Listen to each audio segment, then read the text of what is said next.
It's hard to believe we're coming into week 2 of all of this strangeness, for lack of a better word.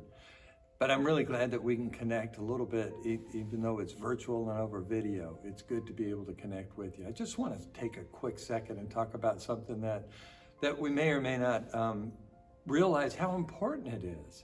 And that is what they call the Sabbath. It's about taking that time to just focus as a family and focus as a person beyond the daily devotions, but to really set aside a few minutes, hours, even 24 hours to be different.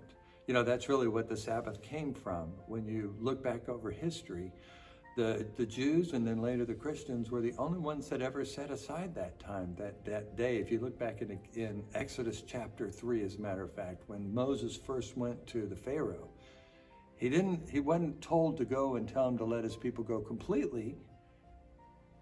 Moses was told to go tell Pharaoh to say, let my people go into the wilderness to worship for 3 days. But God hardened Pharaoh's heart and said, no, I'm not going to let him go at all. And so from then forward, the Sabbath became something that was very, very uniquely the children of Israel and the people of God.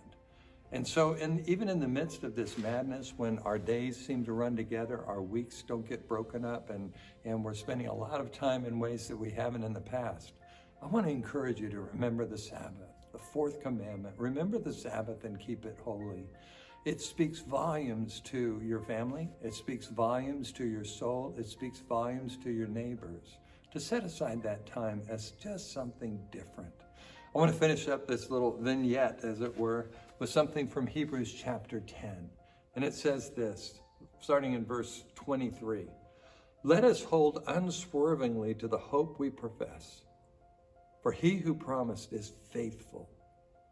And let us consider how we may spur one another on to love and good deeds. And then in verse 25, it says, not giving up meeting together as some are in the habit of doing, but encouraging one another all the more as you see the day approaching.